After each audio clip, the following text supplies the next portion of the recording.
Well guys, Dawn of War 1 Soulstorm is the most popular expansion of original Dawn of War real-time strategy games set in Warhammer 40k universe.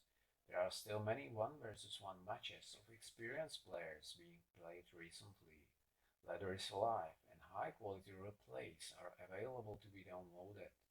I used this opportunity to study this complex game a bit deeper. I downloaded some replays of contemporary Imperial Guard competitive strategies. I will try to share some of the insights with you. Why did I primarily choose Imperial Guard? This faction is quite popular, and also it is the faction I personally find strategically deep and for some reason also sympathetic. Probably I am just a bit too conservative and I simply like the most human looking faction. I searched mainly Imperial Guard versus Eldar matchup for these reasons. Eldar are also popular, so facing Eldar opponents is common.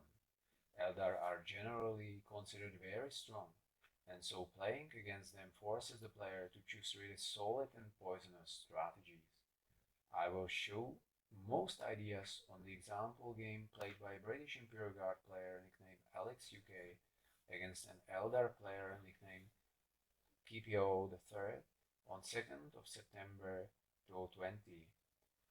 Why these two players? alixUK is a solid player with MMR of about 2200, which places him in between top 25 ranked players in the world of all 9 factions included at the time of the match.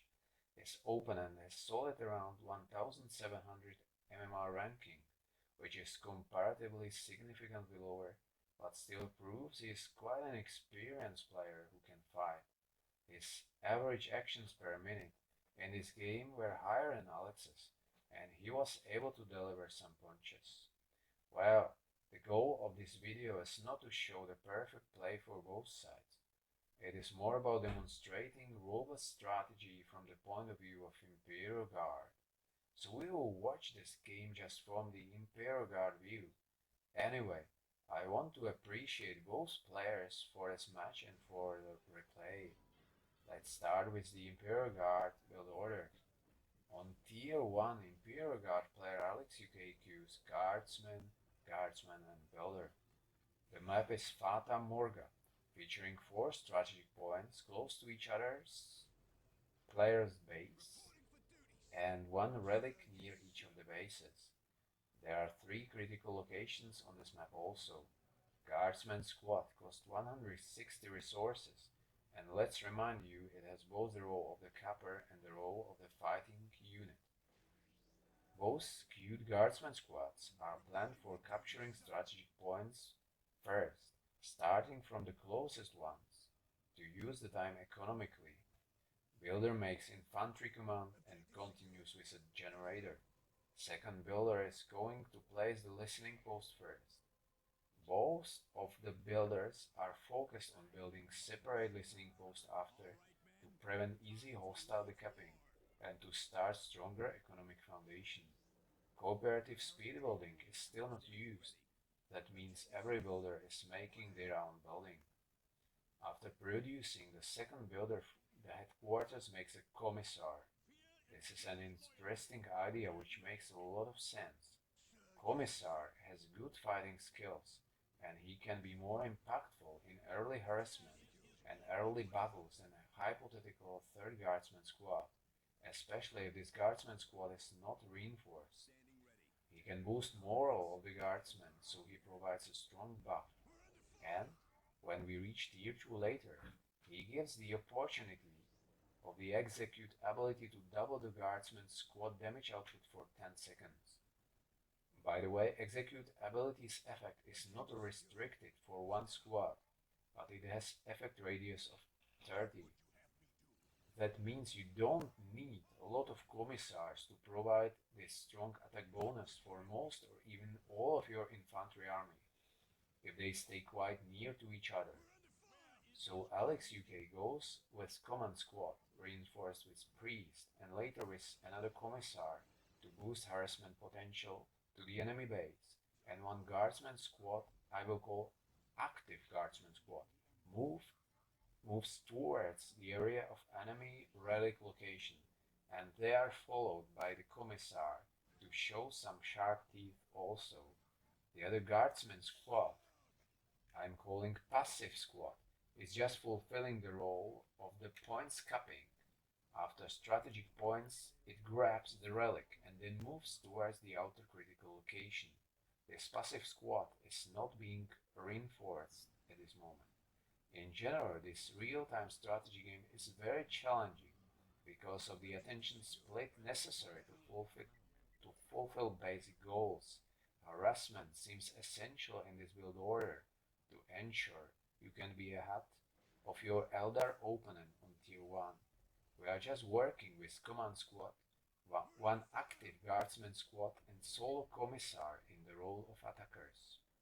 If player is able to control these units well, he can cause a lot of damage and disruption, and the player also indirectly protects his economic activities inside home base. Just before the 3rd minute mark, speed building of the generator started. That means both builders are working on same second generator to make it quicker. All after the second generator finishes, both builders speed build listening post on the relic. Imperial Guard is just harassing on tier 1 and focusing on economy at home. This is not an easy task to do for a hypothetical player with less experience and practice. Anyway, we can admire the effectiveness of such an approach. You don't have to make more guardsmen squads than the original 2 on tier 1, and you can also skip tactical control for now, so you can reach tier 2 faster. Imperial Guard is upgrading listening post on vulnerable locations to listening post 1 on tier 1 and making altogether 4 generators on this initial tier. Around 5-minute mark, tier 2 headquarters battle command upgrade is started. Around 5:25, when tier 2 upgrade is about 25% finished, tactical control building is initiated with 2 builders speed building it. We can notice Imperial Guard player alixUK will have a lot to say on tier 2 with tactical control unlocking grenade launchers and sergeants. He plans to be economically effective again. There are too many guardsmen upgrades inside Tactica, so newer players can learn a lot observing which of them to prioritize. Battle Armor upgrade will be started slightly after 6-minute mark when Tactical Control finishes. Battle Armor gives all guardsmen 25% more health and each sergeant 150 more hit points. Also around 6 minutes, first 2 grenade launches per guardsman squad are started with sergeants to follow just after. We are skipping global, more focusing tactical upgrades for now. Economic sergeant support is prioritized here to cover the moral weaknesses first. Headquarters produces mini Strorum Temple add-on on tier 2 immediately just to unlock priest production. One commissar is enough. Priests are the main unit being made in this meta strategy against the Eldar on tier 2. As mentioned before, execute ability of the commissar affects the area of 30 around him and not just a squad he's attached to, so you can get a lot of value out of just one commissar. Priest will fulfill very important harassment heavy role on tier 2. Group of 2 priests can harass enemy economy effectively because their eviscerator chainsaws are very good against most buildings. At this point of the game, Imperial Guard player is not having more guardsmen squads to his disposal to use all priests for guardsmen squad support, so it is reasonable to use them actively and aggressively to cause some disruption and ideally economic damage.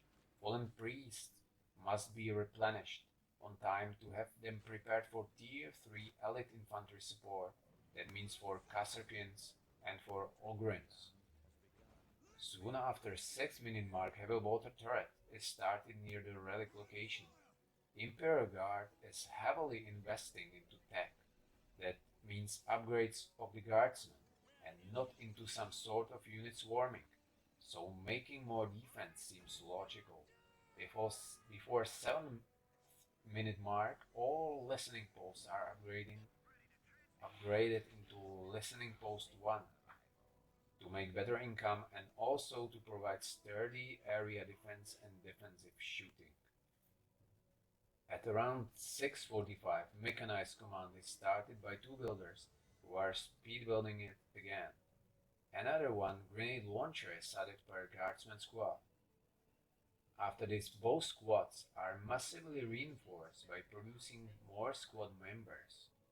All these details are important to observe.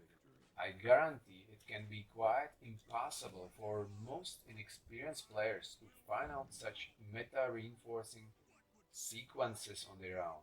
Before 7:20, mechanized command finishes. We can see some fighting at the base entrance also.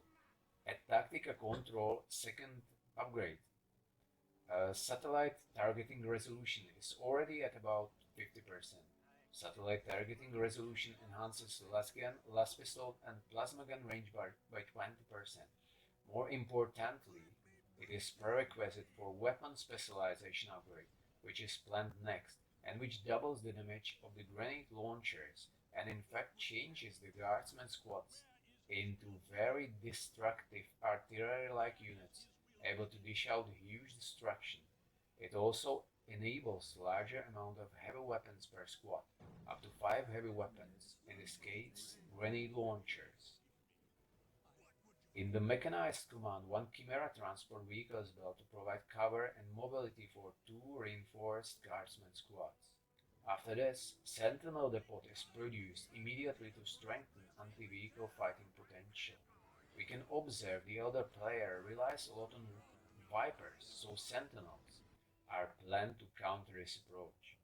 alixUK also builds 2 more generators and heavy water turret at the western entrance to the base to spread out economic buildings a bit and to make his position more defensible. Before 9:40, both new generators are finished. We can notice speed building is mostly used for the buildings in general after 3rd minute mark. For the Imperial Guard, heavy water turrets in general are upgraded into missile turrets to be able to hit vehicles hard. 3rd Guardsman Squad is produced around 8:30 to provide some capping potential. Army was built very economically before, with guardsmen infantry units reinforced with heavy weapons and surgeons, and you don't want to split the concentrated firepower such units are able to make, so new squad is prepared to fulfill different role. Before 10th minute mark, the army returns home. 4th and 5th grenade launchers are added for each of the 2 active squads around 9:45. In between 9:25 to roughly 10:40, we can watch a lot of action, priest harassment of the other listening posts, and even larger clashes appear with the involvement of Imperial Guard squads, Chimera and Sentinels, fighting for the Emperor. Before 10:40, some of the Eldar Vipers are destroyed in battle.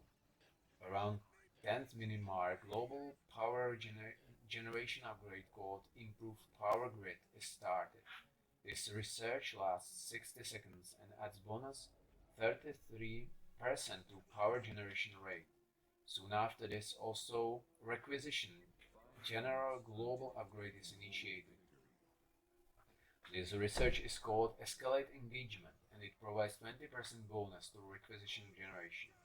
Improved economy will be needed on Tier 3, on which elite units are planned. The Imperial Guard seems strong on Tier 2 with grenade launchers equipped on Guardsman squads. Larger Guardsman squads, Tier 2, enables 3 more troops per squad. Some Tactica upgrades Chimera to protect Guardsmen, Commissars execute Sentinels to keep enemy vehicles in check, and also with solo raging or squad supporting priests. Anyway, even this strong time frame is used just to jump a bit more ahead of the opponent and to seal the advantage with technological progress. Year 3 is started around 11:40. This research is not cheap because it costs 340 requisition and 340 power, and it lasts 100 seconds. During this headquarters upgrade, mainly defense is highlighted with the production of heavy weapon teams. Slightly after a 12-minute mark, the first of the heavy weapons teams is started in the infantry command. Production of this defensive positional unit lasts 40 seconds. At Tactical Control, the chief global moral upgrades are planned to be done during Tier 3 headquarters upgrade. Death before dishonor and will of the Emperor take only 20 seconds to finish, and they cost just 75 requisition and 15 power. Each of them provides both health and moral buff. First of these moral upgrades was started before 13 minutes of the game, with the other just to follow. In line with defensive orientation during Tier 3 upgrade, Basilisk Depot is added to the mechanized command, and one Basilisk for mighty artillery support is started just around 1310. Basilisk is vulnerable to the enemy engaging it from close distance, so it is put behind one of the heavy weapons teams for safety reasons. It's practical to pair Basilisk with heavy weapons team also because of the vision range Basilisk provides. Vision range of 60 helps heavy weapons team to shoot against more distant targets, especially when heavy weapons team is upgraded with autocannon at Tier 3 to have the range of fire 55. Very important point is to build another infantry command building when upgrading headquarters towards regimental command to reach Tier 3. alixUK is planning one of the infantry commands for Kasserkin and the other one for Ogrins. These elite infantry units are Imperial Guard's aces on Tier 3. They should be combined with attached priests, so Imperial Guard player already prepares 2 priests in advance. Priests are given new power on Tier 3, which is called fanaticism, and which is very powerful. It restores moral of the squad and grants the squad for 10 seconds immunity to damage and moral damage. Also, the priest in the command squad is able to make command squad invulnerable this way. Clashes with Imperial Guard elite infantry is therefore frustrating for the enemy on Tier 3. Imperial Guard is focusing on climbing quickly on the army power curve before pushing. We can see Eldar player threaten take and hold victory for a lot of time during the match, but that doesn't mean Imperial Guard player wasn't keeping control. His focus on strong combination of units, that means proper army compositions, with well-defined roles during different stages of the match, proved correct. Before 15th minute of the match, Imperial Guard army moves outside the base to attack the position of enemy relic. New Sentinel is produced to help counter vehicles. Around 1530, full-scale war research is started to allow Lemon Rust Tank Depot and Mars Pattern Command construction to make the option of Tier 4 mechanized push real. Anyway, this proves not to be necessary, because big battle around 1545 is successful for the Imperial Guard, Ogrins, Kasserkins, Command Squad Chimera and 2 Guardsmen squads clash with 2 Warp Spider squads, 2 Dark Reaper squads, Viper and Wraithrone, and Imperial Guard survives and stops the timer for take and hold. In the last stage of the game, Imperial Guard economical advantage was transformed into army composition advantage, and it was not necessary to progress towards the relic unit Baneblade. GG was called just after 17th minute mark. The Imperial Guard player emerging victorious. Great and active game by these players, alixUK and KPO the third. Thank you.